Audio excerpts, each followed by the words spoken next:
Hello दोस्तों, कैसे हो। उम्मीद करता हूँ कि आप सब लोग बहुत बढ़िया होंगे और अच्छे से मौज आ रही होंगी आपकी। तो दोस्तों, आज हम आंवले के और अलसी के बारे में बात करेंगे। दोस्तों, आंवला और अलसी इन दोनों में बहुत ज़्यादा गुण होते हैं। तो चलिए इसके बारे में बात करते हैं। तो दोस्तों, स्वागत है आपका मेरे यूट्यूब चैनल पंसारी केयर में। दोस्तों, आज हम सबसे पहले आंवले के बारे में बात करेंगे। दोस्तों, आंवला आमतौर पर पूरे देश में हर जगह पाया जाता है।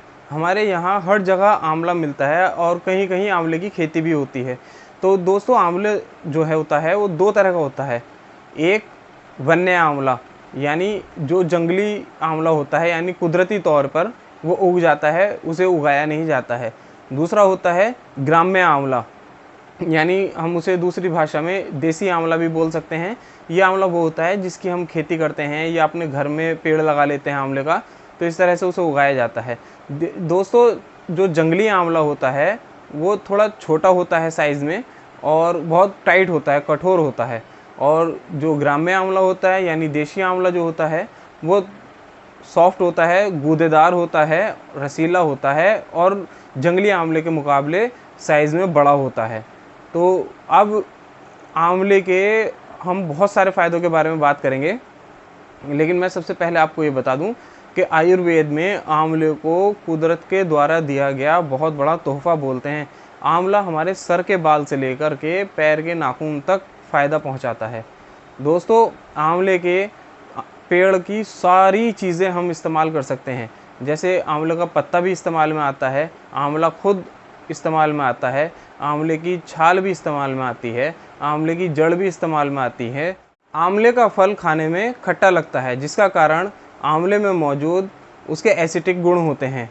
एसिटिक गुण जैसे टैनिक एसिड, गैलिक एसिड, शर्करा, कैल्शियम, सेल्यूलोज और सबसे ज़्यादा मात्रा में पाया जाने वाला विटामिन सी।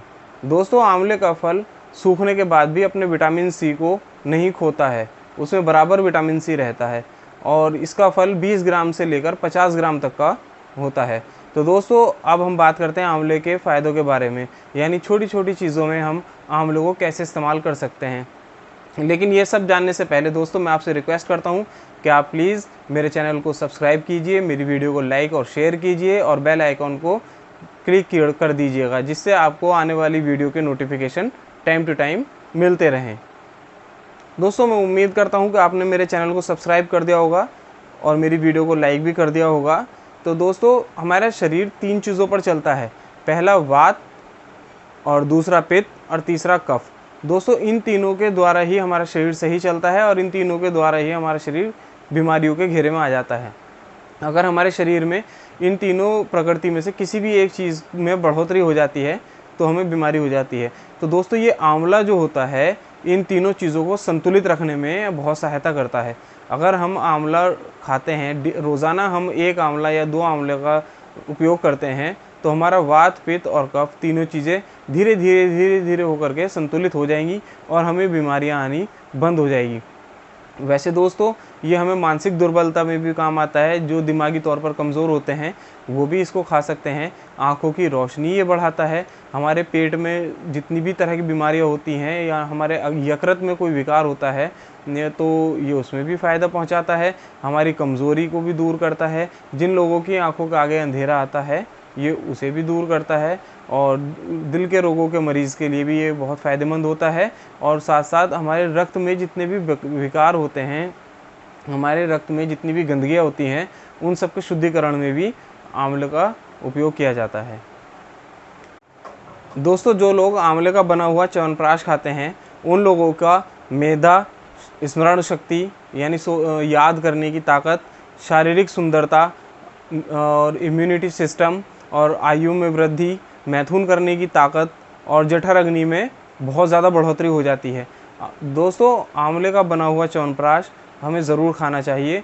अक्सर बाज़ार में बने बनाए च्यवनप्राश मिलते हैं, आप वो खा सकते हैं या फिर आप अपने घर में च्यवनप्राश बना सकते हैं। दोस्तों, उस आंवले का च्यवनप्राश बनाने के लिए एक अलग विधि है, एक अलग वीडियो में उसकी बना करके डाल दूँगा, जिससे आप आंवले का च्यवनप्राश अपने घर में बना करके खा सकते हैं। दोस्तों, ताज़ा आंवला जो होता है उसको हम हल्की आंच पर भूनकर रख लेते हैं और उसको खाने से हमारे खाने को पचाने में जो बहुत सहायता मिलती है और हमारे दिमाग को ताकत मिलती है। अब दोस्तों कुछ लोगों की आंखें दुखती हैं, उन लोगों को चाहिए कि वो आंवले की गुठली निकाल ले, उसको कूट कर बारीक कर ले और उसे पानी में डाल करके उसको उबाल ले। फिर उसके बाद उस पानी को ठंडा होने दे और जब वो पानी ठंडा हो जाए तो उस पानी से अपनी आँखों को धोएं।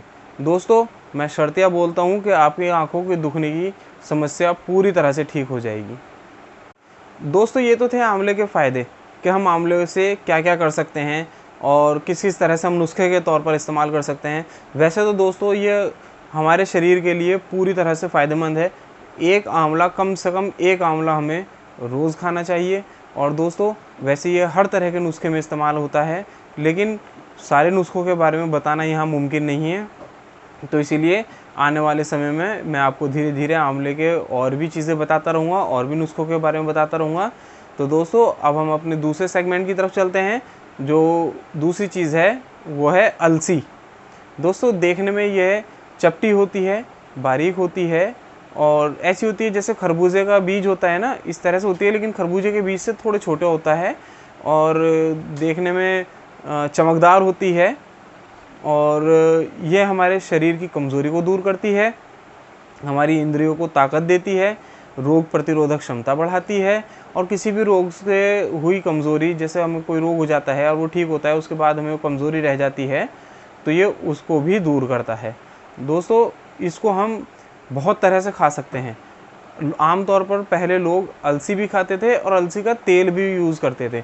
अलसी का तेल हम अपने खाने में डाल सकते हैं, अलसी के तेल में हम पराठा बना कर खा सकते हैं। लेकिन दोस्तों पराठा बना करके खाओगे तो टेस्ट अच्छा नहीं होगा, थोड़ा बदल जाएगा टेस्ट।